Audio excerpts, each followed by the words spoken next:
welcome back to my channel. Selamat pagi, selamat siang, selamat malam, dimanapun kalian berada, apa kabar? Pada hari ini, perkenalkan saya, seperti biasa, nama saya Tagun MGH Silaban dari mahasiswa Universitas Riau, jurusan Ilmu Pemerintahan kelas B.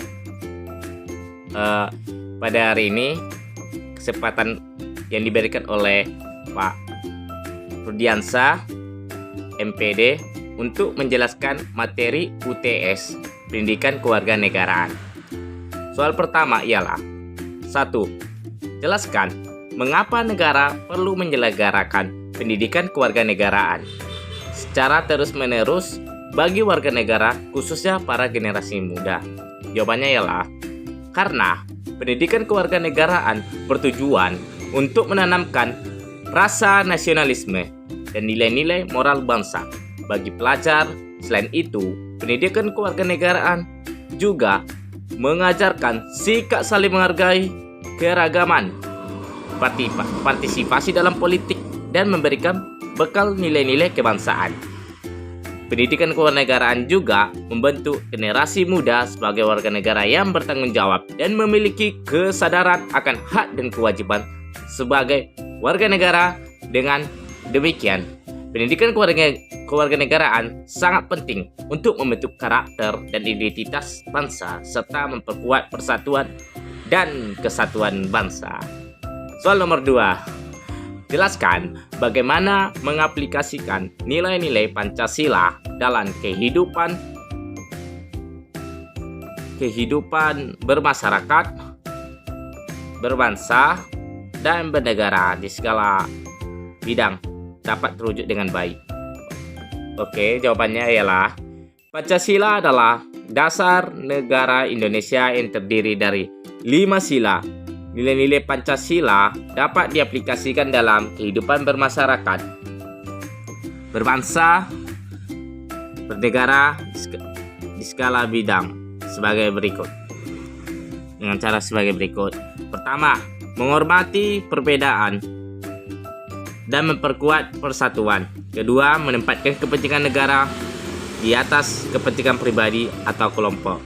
Ketiga, menerapkan toleransi beragama dalam kehidupan sehari-hari.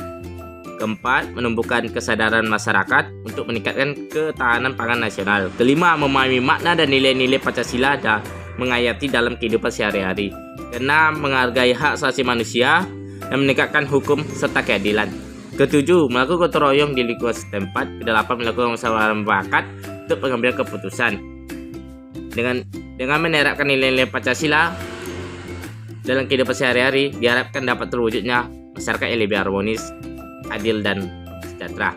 Soal nomor 3. Bangsa Indonesia sebagai bangsa yang hidup bersama-sama dengan bangsa lain di dunia harus memiliki identitas nasional. Mengapa identitas nasional itu penting bagi bangsa Indonesia? Sebutkan salah satu identitas nasional bangsa Indonesia dan jelaskan alasan bangsa Indonesia sepakat untuk menggunakan sebagai identitas nasional. Jawabannya ialah identitas nasional penting bagi bangsa Indonesia karena dapat memperkuat rasa nasionalisme dan kerukunan di antara masyarakat Indonesia. Salah satu identitas Indonesia adalah Pancasila yang merupakan dasar negara Indonesia dan diakui seluruh rakyat Indonesia sebagai negara berideologi. Pancasila dipilih sebagai identitas nasional karena mencakup nilai-nilai yang dianggap penting oleh masyarakat Indonesia seperti ketuhanan Yang Maha Esa, kemanusiaan yang adil dan beradab, persatuan, keadilan sosial.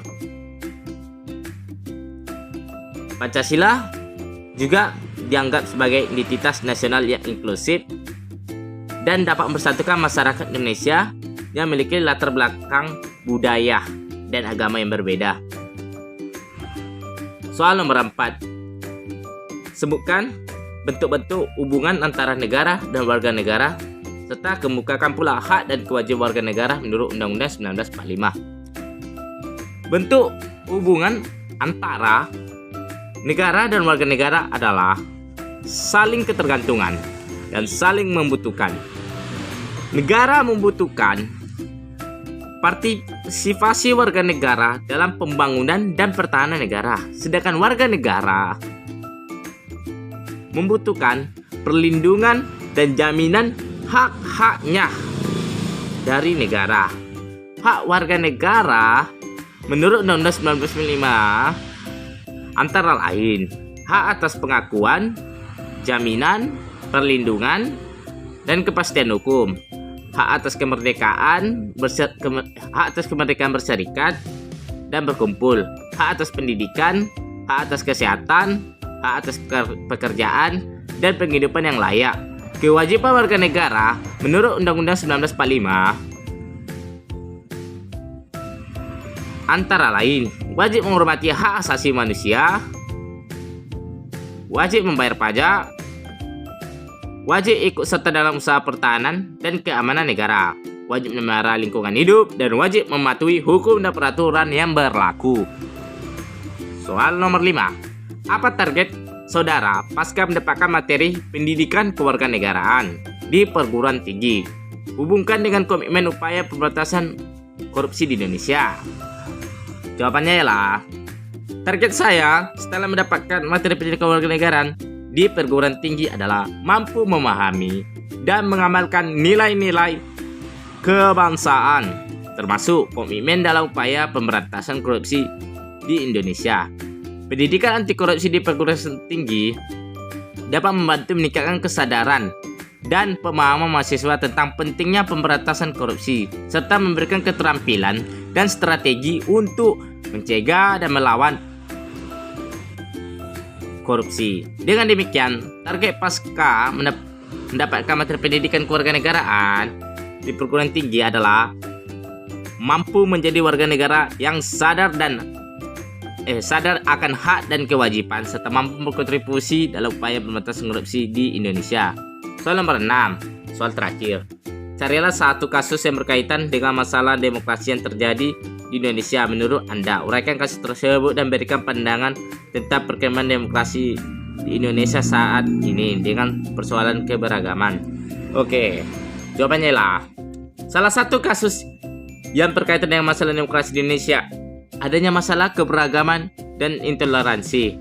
Masalah yang viral baru-baru ini terlihat dari adanya tindakan diskriminasi terhadap kelompok minoritas.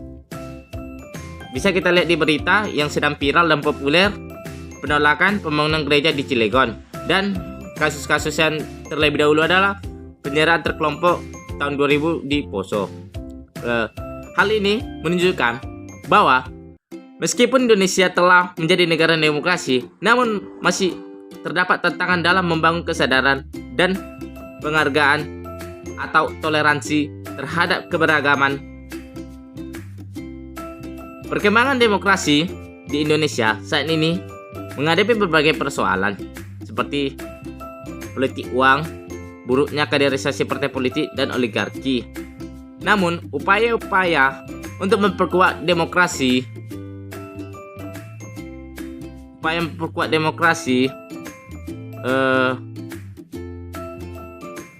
terus dilakukan, seperti melalui pendidikan politik, partisipasi masyarakat dalam proses demokrasi.